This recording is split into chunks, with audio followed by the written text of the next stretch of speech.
তৃণমূলের কালো টাকা সাদা করতে অনুব্রত মণ্ডলকেও টেক্কা শাহজাহানের। ইডির জেরায় যেসব তথ্য সামনে আসছে তা রীতিমতো বিস্ময়কর। গোয়েন্দাদের হিসেব সব মিলিয়ে প্রায় 500 কোটি টাকার দুর্নীতি হয়েছে। আর সিন্ডিকেট বানিয়ে এই কাজ করে গেছে শেখ শাহজাহান ও তার দলবল। কিভাবে চলেছে এই দুর্নীতি? তৃণমূল ক্ষমতায় আসার পর সন্দেশখালের বিস্তীর্ণ অংশে আদিবাসীদের চাষের জমি জোর করে কেড়ে নেওয়া শুরু হয়। প্রথমে বলা হয় জমি জমা দেওয়ার জন্য টাকা দেওয়া হবে, পরে সেই টাকাও বন্ধ হয়ে যায়। এরপর সেই জমিগুলি চরিত্র বদল হয়, চাষের জমি পরিণত হয় ভেড়িতে। এই ভেড়ির মালিক বানানো হতো সিন্ডিকেটের লোকজনদেরই। ভেড়িতে চলতো চিংড়ির ব্যবসা। মাছ ব্যবসার জন্য খোলা হয়েছিল সাবিনা ফিশারিজ। নিজের মেয়ের নামে এই ফিশারিজ খুলেছিলেন শেখ শাহজাহান।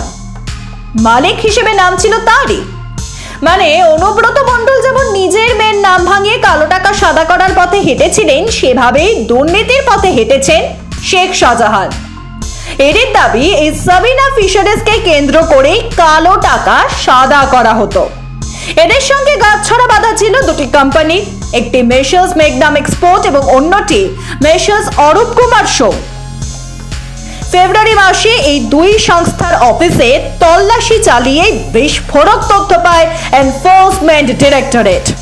দুই সংস্থার মালিক স্বীকার করেন তাদেরকে প্রাণে মারার ভয় দেখিয়ে এই ব্যবসায় জড়ানো হয়েছিল। দুই সংস্থার কাছ থেকে মোট 137 কোটি টাকা ঢুকেছিল সাবিনা ফিশারিজের ব্যাংক অ্যাকাউন্টে। প্রাথমিকভাবে চিংড়ি কেনাবেচা চলতো নগদে। তারপর সেই টাকা কয়েকটি ভুয়ো সংস্থার মাধ্যমে ব্যাংক অ্যাকাউন্টে চলে যেত।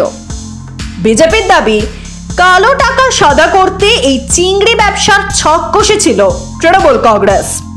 সন্দেশখালিতে এর মাথা করা হয়েছিল শেখ শাহজাহানকে। শুধু মাছই নয়, মাদক ব্যবসাতেও টাকা আসত তৃণমূলের ফান্ডে।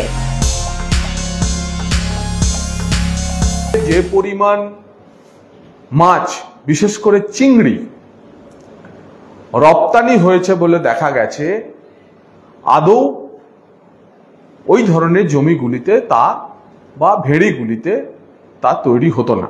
অর্থাৎ গরিব মানুষের জমি দখল, সেখানে নোনা জল ঢোকানো, পুরোটাই নগদের কারবার।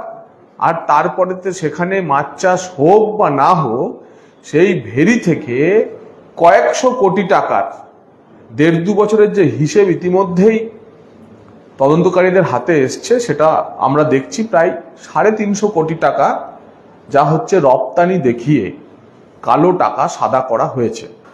আজ যখন তদন্ত এই মাছে ভাতে বাঙালির মাছ কেলেঙ্কারি, তা রপ্তানির মাধ্যমে কালো টাকা সাদা করার যে চক্র সামনে এসেছে, তাতে বহু মৎস্য ব্যবসায়ীও পশ্চিমবঙ্গের এর মধ্যে জড়িয়ে পড়তে চলেছেন এবং এরা এই কান টানলেই আবার ঠিক আরো একটি মাথার সন্ধান, একটি বা দুটি মাথার সন্ধান পাওয়া যাচ্ছে। কালো টাকা সাদা করতে যেভাবে দুর্নীতির জাল বুনেছিল তৃণমূল, তা নিয়ে তোপ দেখেছেন শুভেন্দু অধিকারীও।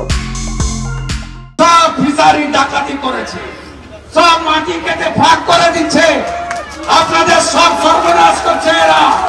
সমস্ত ইরিগেশনের জায়গায় কালী ভাটা, ইট ভাটা সব এদের।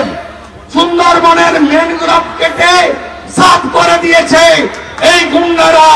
ফাটা পায়জামা, গিটিস লাগানো সাইকেল, পুরা বিড়ি যাদের সম্বল ছিল 500 কোটি, 1000 কোটি, 800 কোটির মালিক 100 বিঘা, 200 বিঘা, 30টা, 40টা, 50টা ফিশারির মালিক। এই রাজত্ব শেষ করতে হবে।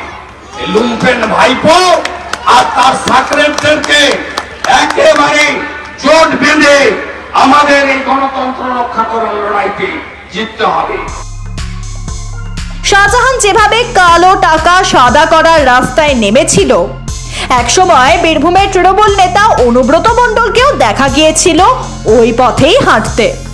কয়লা পাচার, গরু পাচার কেলেঙ্কারির পাশাপাশি লটারির পুরস্কার জিতে নিয়ে তিনি যেভাবে কালো টাকা সাদা করতেন, তা প্রায় শিল্পের পর্যায়ে পৌঁছে গিয়েছিল। সন্দেশখালিতেও সেই 2 নম্বরই পথ বেছে নিয়েছিলেন শাহজাহান। মাছ থেকে মাদক দুর্নীতির সব পথেই পা বাড়িয়েছিলেন তিনি।